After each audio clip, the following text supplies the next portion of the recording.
It's Nyx with a K. Hey!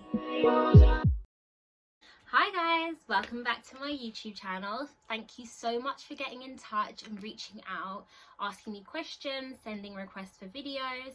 Over the weekend, I asked my Instagram followers to send me some requests for videos, and then I did a poll based on the two most popular answers. So today I'm going to be talking to you guys about savings. Unlike my first video, I'm not going to go through every bank and their interest rates and every different type of savings account. One, because it would be really boring and tedious for me and for you guys as well. But two, what this video will do is teach you what kind of savings account you need for the type of savings you want to do. It's important to note that I'm not going to be talking about any kind of investment. I'm only looking at cash savings. With an investment savings, you need to speak to a financial advisor so that they make it specifically tailored to your needs. So what is a savings account? A savings account is a way for you to gain interest on your money. So it's basically a way to make your money work harder for you. So I know I've talked about interest-bearing current accounts, but with a savings account, there aren't going to be any other features. So you won't be able to use the card in store, online for setting up direct debits. It's specifically a way to put some money aside and just watch it grow. I know in today's current climate the interest rates are pretty poor, but hopefully what this video will show you is ways to maximize your interest and get the money working as hard as possible for you. I'm going to split up the different accounts, different types of savings accounts that there are, and talk through when you would use this type of savings account versus this type of savings account. The first one that we're going to get started with are just instant access accounts. So with an instant access account, it's kind of like your rainy day fund. So you can take out the money whenever you need to, and you can pay in the money whenever you need to. When opening a savings account, you can decide what way to manage it is best for you. So most places will have an online feature, some will have just branch based. They used to have postal ones. I doubt those are still available now, but based on how you like to bank, you can choose which one suits you best. With an instant access account, because it's allowing you to take the money out whenever you need to, the interest rates don't tend to be the highest. If you're looking, so some accounts that may offer higher interest rates tend to be maybe an Icer, a fixed term savings, notice savings accounts, or regular savings accounts. What I'll do is I'll go through each of them separately. I'm going to leave Icers to the end because they are slightly different. So if we look at fixed term savings, now fixed term savings account are for people who have a lump sum that they want to put away for a set period of time without withdrawing. So for example, let's use a bereavement. So you may have inherited some money, like a large sum of money from a family member, and you don't know what to do with it quite yet. So what you can do with a fixed term savings account is you can put it away from usually between 3 months to 5 to 10 years, and it will give you a set interest rate. That interest rate is guaranteed for the period that you are saving for. After that, you will then be able to withdraw the money and you get the interest paid on top. Of course, your money's not completely locked away, so if you need access to it, there will be ways to get your money out, but there will be some sort of penalty. That could be a certain amount of days that you would lose interest, a reduced interest rate, reduced, sorry guys, a reduced interest rate, but you would need to speak to the bank specifically about what early withdrawals look like. Then I talked about notice accounts. So a notice account, again, may offer you a higher interest rate, but you would need to tell the bank when you want to withdraw some of the money. With this, these are not accounts for someone who's using it as a rainy day fund because you can't get the money out straight away. It may be that you know in 6 months' time that you want to do some building work, so that could be an idea as to why you would use a notice account versus a different type of account. If we now look at the regular savers, So with a regular saver, they tend to be attached to your bank account. So if you are using an account as your main bank account, check to see if the bank offer a regular saver. A regular saver are for customers who like to save a certain amount of money on a monthly basis. They're usually set for a year, which would mean that after the year is up, you would then no longer be offered the headline rate. However, it does not stop you from, again, opening another regular saver or having multiple regular savers across different banks. For example, if you had two main current accounts with banks that offered regular savers, you could have one for each bank account, and that would allow you to maximize as much interest as you want. Between £25 and £300, depending on your bank or building society, and that's what you save on a monthly basis. If you had a big lump sum of maybe 5,000, you wouldn't be able to put that in the regular saver to earn the highest interest rate. You would have to break it up over a monthly period, transferring it every month. Some banks with a regular saver will not allow you to make any withdrawals in that 12-month period. Some may. The interest rate may be calculated daily and is then paid into the account upon maturity. So if you have agreed a 12-month period for your regular saver, once the 12 months is up, that's when the interest would be paid into the account. The headline rate would then drop, and then it's up to you what you want to do with the money. If we look at if you need to withdraw the money early, you need to look specifically at what those bank or building society rules and regulations are, because some may penalise you with interest and some may not allow withdrawals at all. The final type of savings account we're going to talk about today are Icers. Icers allow you to save up to £20,000 tax-free. Tax-free? Does that mean that I'm paying tax on all my other savings? No. So the government have changed the rules slightly, and we now have something called a personal savings allowance. Your personal savings allowance allows basic taxpayers to earn up to £1,000 worth of interest before they're charged any tax.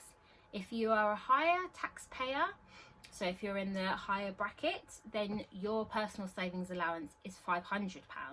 So if you earn up to £500 worth of interest, anything after that is then taxable. So with the Icer, the 20,000 that you save is within the financial year. So that would be from the 6th of April to the 5th of April the following year. Within that specific year, you can save up to 20,000 and you wouldn't be charged any taxes. So who are Icers for and how do they actually work? So from the age of 16, as long as you are a UK resident, you can open an Icer, and then from the age of 18 you can then open either a stocks and shares Icer or a lifetime Icer. I'm not going to talk through stocks and shares or lifetime Icers today. I'm specifically going to focus on cash Icers. With the cash Icer, you save up to £20,000, but it's within your tax year. So every tax year your subscription will renew. What do I mean by this? Let's say we go into the bank on the 6th of April. We open a cash Icer and we pay in £20,000. We can leave that money in there to earn its interest up until the 5th of April the following year. In that time, if I need to make a withdrawal, I can make a withdrawal, just making sure I understand the rules and regulations of the bank. Some may penalise you, some may not, but it's important to always check that before you open the account. However, if come November I need to make a withdrawal, and let's say I take out £5,000, okay, I then come to February and I'm able to then pay that £5,000 back in. Because I have used the £20,000 allowance at the beginning of the tax year, I would then have to wait until the start of the new tax year to then start paying money in again. So the Icer allowance renews every tax year. So this is why ISAs are very popular, because again, you're not paying any tax on the interest that you're accumulating. So if you were able to save 20,000 every tax year, then you wouldn't be paying any tax on the interest that you're earning. However, you can have multiple ISAs in one tax year as long as all of them do not go over the ISA allowance, which is the 20,000. The ISA allowance is decided by the government every year, so it is also subject to change. But when you knew you were receiving a lump sum of, let's say, 20,000, you could put it in the fixed rate ISA and just leave it for the rest of the tax year and continue to have different savings accounts. Just because you have an ISA doesn't mean that you can't have any other savings accounts.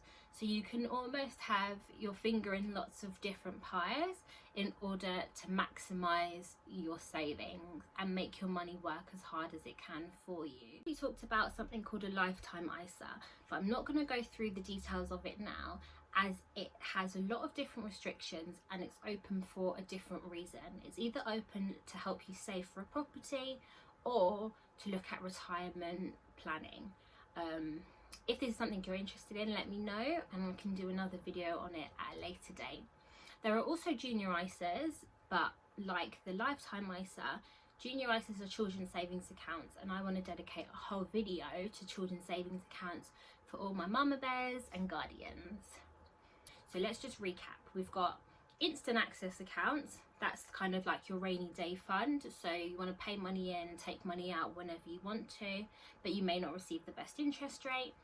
Fixed rate savings. You've got fixed rate savings or you've got fixed rate ISAs. Fixed rate ISAs allow you to pay up to £20,000 tax free, and you can leave it there for the whole tax year.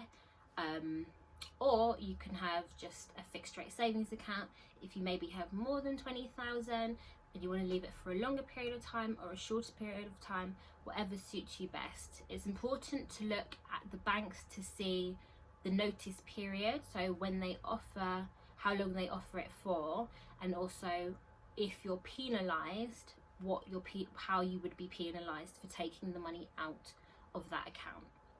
We then looked at notice accounts. So notice accounts, again, understanding what your notice period looks like in order to withdraw your money, and then regular savers. So regular across multiple banks, then you can potentially have more than one regular saver. And then ISAs. So we kind of talked through the benefits of ISAs. So the last thing to go over, guys, about your savings accounts is the FSCS. So the FSCS is what I touched on last week. It's your financial service compensation scheme, and what it means for you is that you are protected up to £85,000, double if you're any joint accounts, but that is under the umbrella of a bank or building society. So if you have your current account and your savings accounts under the same provider, it's both accounts up to £85,000.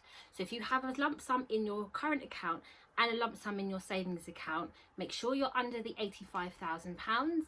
If you do have more money than that, you can spread it across different banks if you want to.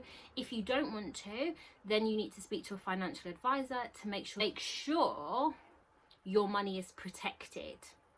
And also, if you have that kind of money, you want to make sure you're maximizing the best out of it, so you're making it work as hard as possible for you, and cash accounts may not be doing that.